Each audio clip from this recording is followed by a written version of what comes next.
guys, and welcome back to a new Sims 4 speed building video. So today I am building in the world of Willow Creek, and we are back again in my Webtoon-inspired fantasy save file. So today I am building this kind of castle-like building, which is a house and a castle, and it's big and it has a lot of rooms and a lot of space and houses a lot of Sims. In some way it is indeed Bridgerton inspired this time, because I downloaded a Bridgerton CC pack which came to use quite a lot in here, and this is still though inspired by a webtoon. So it does not really bias like a particular webtoon, but if you haven't watched the last castle build I did, which is I think about 2 or 3 videos ago, you can actually go back and watch it if you want to, but I am building a save file in which I am building houses, which are like fantasy webtoon inspired.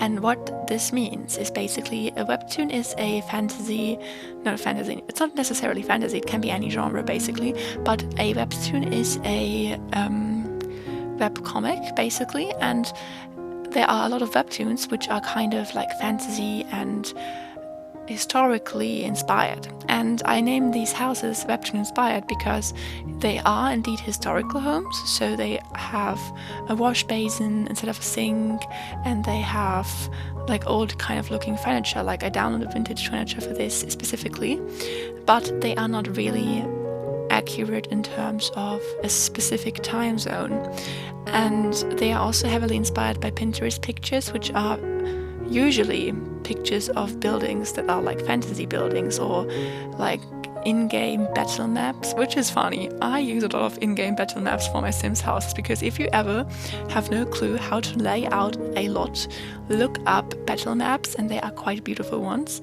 and like from Dungeons and Dragons or something. I have no clue about these games, by the way. And these battle maps, they have a layout of houses, and it's just really great. They have castles, they have parks, they have everything. I use a lot of battle maps because it's just a great inspiration. And basically these houses are not historically fitting into any category, which is why I named them webtoon houses, because webtoons often feature historical elements without being historically accurate. They are just, you know, doing their own stuff, having their own history, and these kind of webtoons are my personal favorites. They are like fantasy, romance, drama usually. Like for example, a popular title in the webtoon community would be maybe The Remarried Empress or something, where we have this historical setting but it's fantasy, and we have magic, and we have this and that, and this fits really well in The Sims, because you must imagine we also have magic in The Sims. So is it really a copy of the real world in The Sims? Not really, it's a bit more fantasy-like. So these are webtoon inspired builds, and basically I am building a whole save file of these builds, and I'm trying to make them look as nice and detailed as possible, which is why I wanted to build this in the first place. I love the process you are currently seeing, and this process is like putting more and more onto the build. I was a person who disliked doing the outside of buildings because they usually were pretty unspecial to me. They were like boring. Every time I have to do the same thing, you know, a house, a roof, and some windows and a door, and done.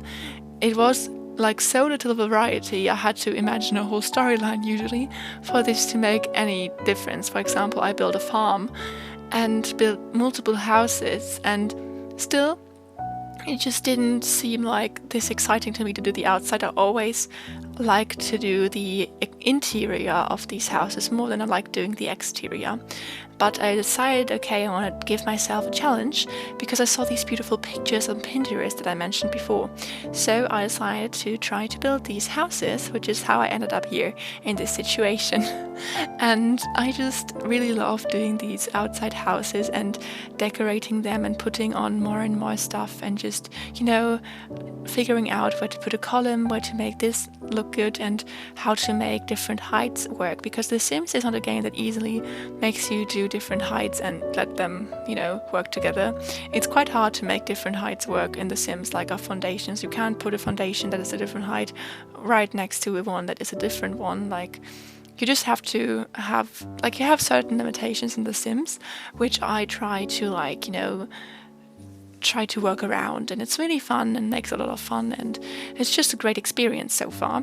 And it takes a lot of time to do the outside now, which is great because I have a challenge now, which is, better than being bored. So I decided I want to do this and enjoyed it, and this is how I ended up here. And now you will see this house is actually, outside wise, it is, I think, really German. If you ever knew German like architecture, which is not like always stone buildings and castles, it can also be this. And this is what I would call an Altbau, and this is a very extravagant version of one. We do have certain extravagant versions of these, like some castles are actually built looking like this quite a lot. And I have no clue if other countries have similar looking castles as well. You can please tell me in the comments. I would be very excited to learn a bit more about the history of other countries. But I am from Germany, so this would be my first reference point.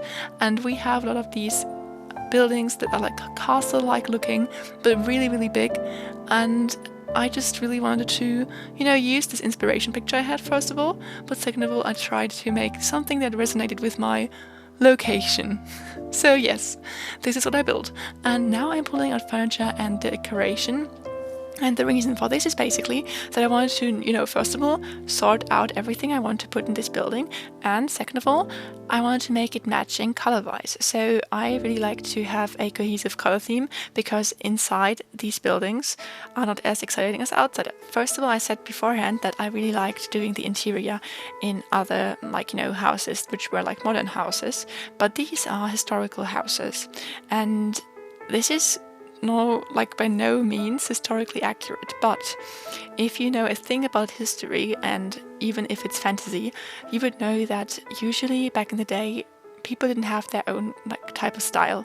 Basically everybody had the same thing going, especially in the same country. It was just everybody had the same theme going on, and just different color variants, different colors. Imagine Bridgerton.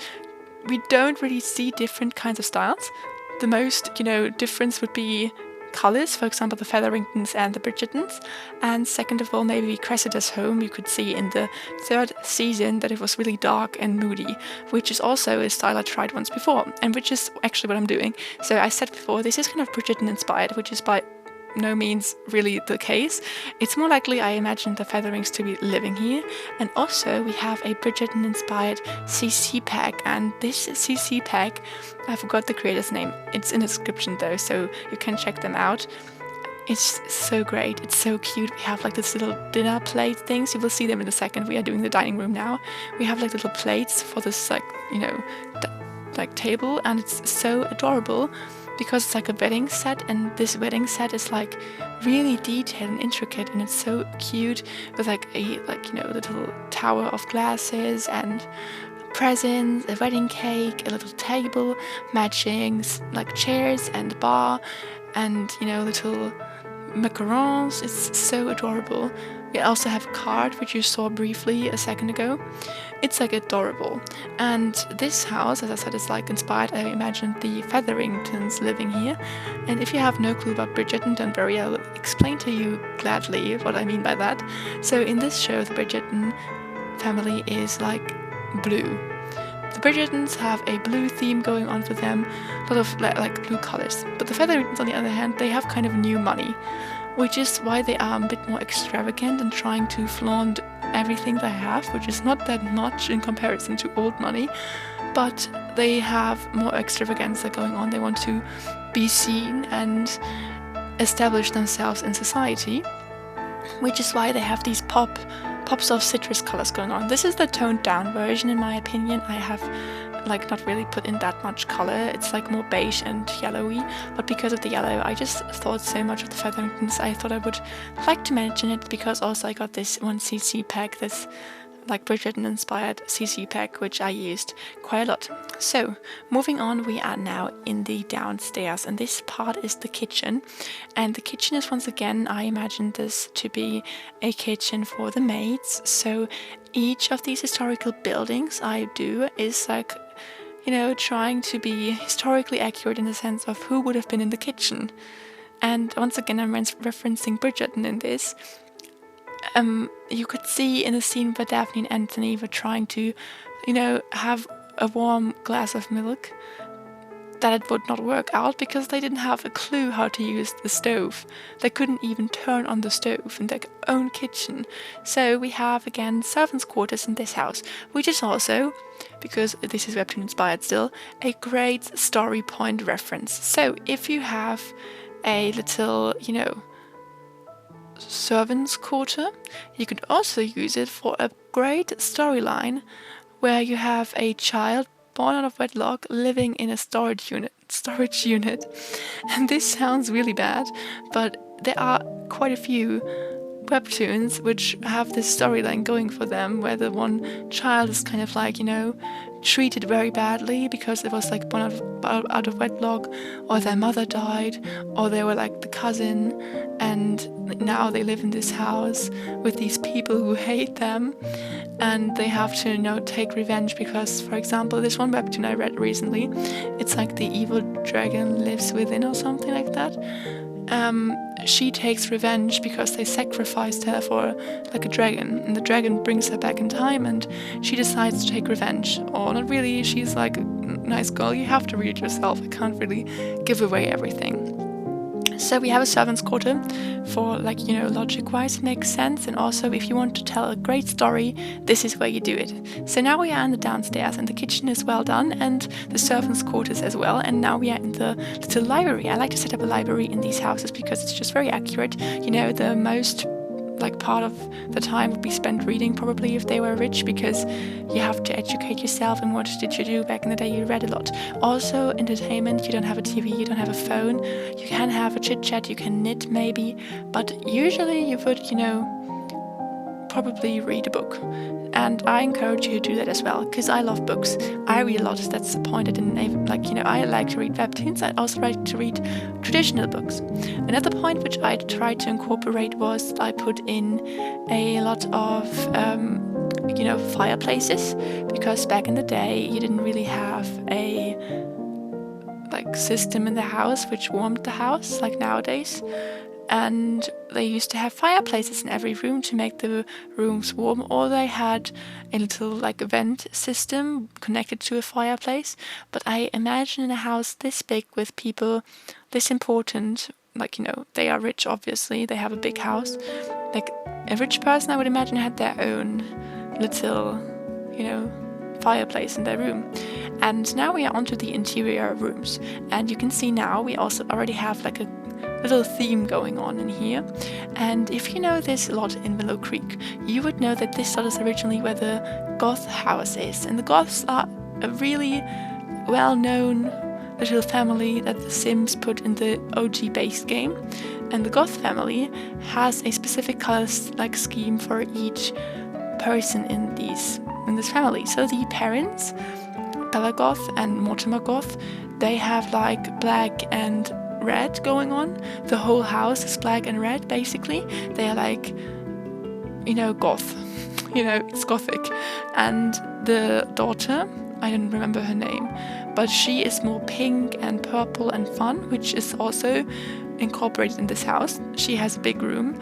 And the second child, which is I think Alexander or something, the boy, he's younger than the girl, he has a bluish theme going on, and it's a dark blue. And you will see I did incorporate this. For example, here you could see the girl's room for a second. It's purple and lighter colors, and you will see upstairs we have a little bit of blue and red going on then. And we also have an office room, and it has open doors, so maybe you could have a little meeting in there with your friends if you were a businessman in the olden days in my webtoon. And I think it would actually be so fun. Imagine I would write a webtoon and I would use this house as background and just draw over it, and all my houses I built basically would be backdrops.